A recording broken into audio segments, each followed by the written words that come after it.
পুজোর ব্যানার লাগানোকে কেন্দ্র করে তুলকালাম কাণ্ড ঘটে গেল খাস কলকাতায়। সংঘর্ষের মতন পরিস্থিতি তৈরি হলো, 4 জন আহত হয়েছেন এই ঘটনায় বলে জানা যাচ্ছে। লেক গার্ডেন্সের ছবি আপনারা দেখতে পাচ্ছেন, যেখানে অভিযোগ পুজোর ব্যানার লাগানোকে কেন্দ্র করে তুমুল বাগবিতণ্ডা, যেটা সংঘর্ষের চেহারা নিল। দক্ষিণ লেকপল্লী সংহতি ক্লাবের সদস্যদের মধ্যে মারধরের ঘটনা ঘটে বলে অভিযোগ। আরো বিস্তারিত আমরা জানবো, সরাসরি কথা বলবো। আবির দত্ত আমাদের প্রতিনিধি রয়েছেন। ছবিতে দেখা যাচ্ছে বেশ কিছু ব্যানার ছিঁড়ে দেওয়া হয়েছে, কিন্তু সংঘর্ষের মতন পরিস্থিতি কি কারণে তৈরি হলো আবির?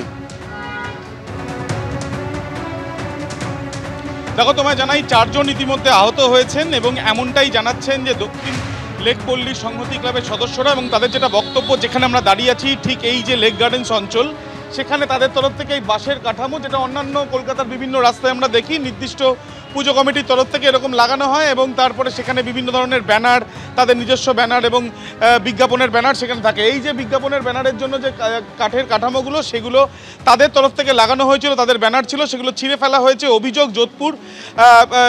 যোধপুরের একটি ক্লাব, সেই ক্লাবের নামে তাদের করা হচ্ছে এবং যোধপুর প্রগতি সংঘ নামে ওই ক্লাবের সদস্যদের বিরুদ্ধে তাদের অভিযোগ এবং তাদের বক্তব্য কাউন্সিলরের অনুগামী তারা, এবং তারা এই ঘটনা ঘটিয়েছে। এবং তাদের এটাও বক্তব্য যে বহিরাগতরা এসব মারধর করেছে, 4 জন আহত হয়েছে। ইতিমধ্যে তারা জানাচ্ছেন যে কাউন্সিলরের নির্দেশে এই জিনিস হয়েছে বলে তাদের অভিযোগ।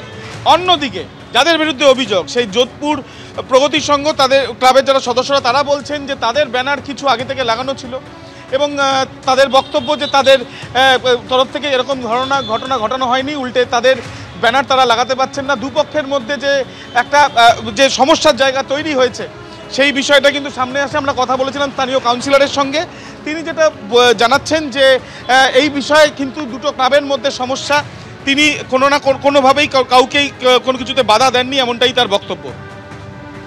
ধন্যবাদ আবির।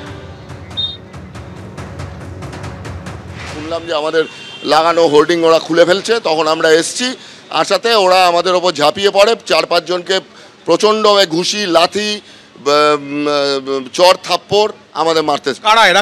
এরা সব প্রগতি সংঘ, ও পেছনে এখান থেকে প্রায় 600-700 মিটার পেছনে একটি ক্লাব। তারা এখন এই জায়গাটাকে দখল করার জন্য চেষ্টা করছে। তারা এই যখন এই ঘটনা ঘটে কি দিনের আলোতে? আজকে দিনের বেলা 1:30টার সময়, এবং ওরা 25-30টা ছেলে ছিল যারা কিছু বহিরাগত ছেলে ছিল, যারা আমরা এই ওয়ার্ডে দেখিনি। আপনারা বলছেন যারা কাউন্সিলরের পুজোর লোকজন এসেছিল বলছিলেন? হ্যাঁ, অবভিয়াসলি তারা তো ছিলই, এবং আমি বলছি বহিরাগত ছেলেরা ছিল, এবং এই সাহস আজীবন এখন অবধি করতে পারেনি। লাস্ট 3 ইয়ার্স এগুলো করছে।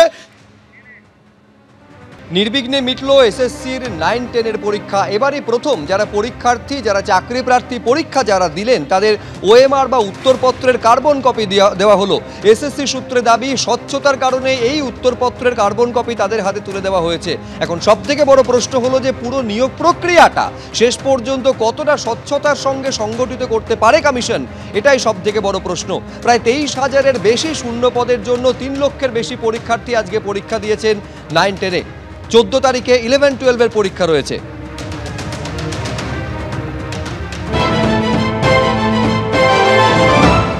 বহু প্রতীক্ষিত এবং বহু বিতর্কিত সেই পরীক্ষা কার্যত নির্বিঘ্নেই শেষ হয়েছে। পরীক্ষার্থীরা বেরোচ্ছেন। আপনার সঙ্গে যাওয়ার সময় কথা বলেছিলাম, কেমন হলো পরীক্ষা? ভালো হয়েছে, যেমন আমি প্রিপারেশন করেছি সেরকম পরীক্ষা খুব ভালো, কোশ্চেন খুব ভালো ছিল। ভরসা রাখছেন? অবশ্যই, ভরসা ছাড়া আমরা যাব কোথায়? এত দুর্নীতির ট্র্যাক রেকর্ড। দুর্নীতি নিয়ে আমি আগের বারেও কিছু বলিনি, আমি জাস্ট বলছি আমাদের পরীক্ষা আমরা পড়েছি, আমরা কোশ্চেন পেপারে অ্যানসার দেব, আর কিছু না। সম্পূর্ণ ডিপেন্ডস অন আমাদের উপর। আপনি আশাবাদী? আপনি অবশ্যই আশাবাদী। আপনি এবার প্রথম তো কোশ্চেন পেপার নিয়ে যেতে পারছেন বাড়ি? হ্যাঁ, আমি প্রথম নাকি আমি তো জানি না। আমি কোশ্চেন পেপার নিয়ে, আমাকে দিলেও বললো নিয়ে যাও, কার্বন কপিও নিয়েছি। মানে এই প্রথম আমি একবার দর্শকদের দেখাই যে এই প্রথম প্রশ্নপত্র, তারা যে প্রশ্নপত্রের কপি তারা বাড়িতে নিয়ে যেতে পারছেন পরীক্ষার্থীরা। এবং শুধু প্রশ্নপত্র নয়, ওএমআর সিটের যে কার্বন কপি সেটাও বাড়িতে নিয়ে যেতে পারছেন। অর্থাৎ এবার এই দুর্নীতির গেরোয় কার্যত স্বচ্ছতার তাগিদে এই নতুন নিয়ম চালু করেছে স্কুল সার্ভিস কমিশন, যেখানে প্রশ্নপত্রের কপি এবং ওএমআর সিট তার জেরক্স কপি বা কার্বন কপি নিয়ে যেতে পারছেন পরীক্ষার্থীরা। আমি আরও একবার ছবিটা দিব্যেন্দু সিংহকে দেখাতে বলবো, ক্যামেরা পার্সন।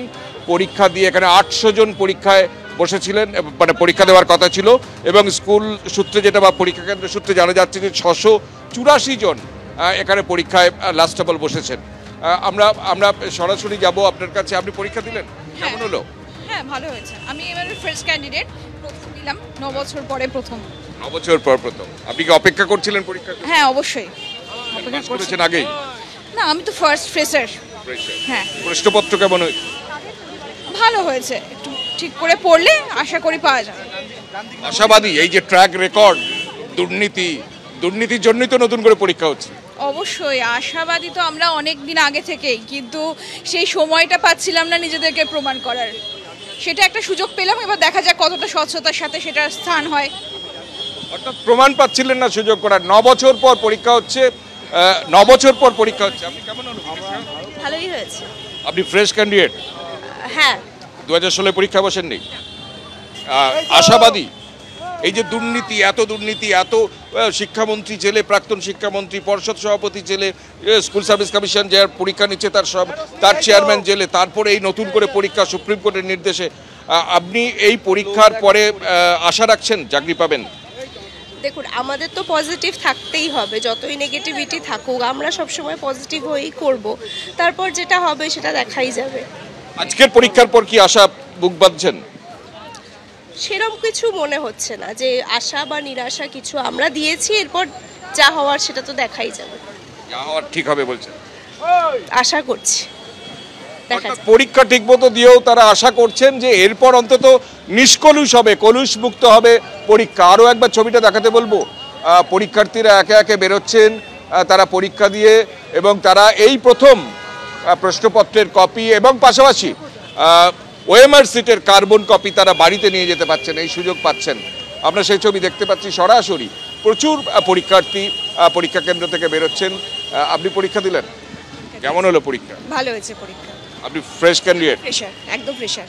মানে এতদিন জন্য অপেক্ষা করছিলেন পরীক্ষার জন্য? হ্যাঁ, এতদিন নয়, বছর পেরিয়ে গেছে, অপেক্ষাটা অনেক বছরের, মানে প্রায় 10 বছর, মানে 16 পরে ধরুন 2025-এ পরীক্ষা হচ্ছে। আগে আপনার শিক্ষাগত যোগ্যতা যে আগেই পরীক্ষা দিতে পারতেন? হ্যাঁ, পরীক্ষাটা অনেকটা পিছিয়ে গেল, এটা আমার লাস্ট সুযোগ ছিল বয়স অনুযায়ী, এটা আমার শেষবারের সুযোগ, সেই চেষ্টাই করলাম। সেটাও হলো সুপ্রিম কোর্টের নির্দেশে এবং এই দুর্নীতির জেরে।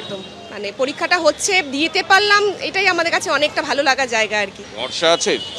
হ্যাঁ, ওটুকু না করলে তো আর পরীক্ষা দিতে আসতে পারতাম না, ওটুকু আমাদের রাখতেই হবে, ওটা শেষ দিন অবধি ভরসাটা রাখবো আমরা। না, শেষ পর্যন্ত থাকবে আশা করছেন? হ্যাঁ, আশা তো রাখবোই, আশাবাদী অবশ্যই। তোর 10 মাস কোনো চাকরির পরীক্ষা হয়নি অন্তত স্কুল সার্ভিস কমিশনের ক্ষেত্রে, আপনি কি পরীক্ষা দিলেন? আশাবাদী? না, আশাবাদী না, কারণ কোশ্চেন খুবই সহজ হয়েছে।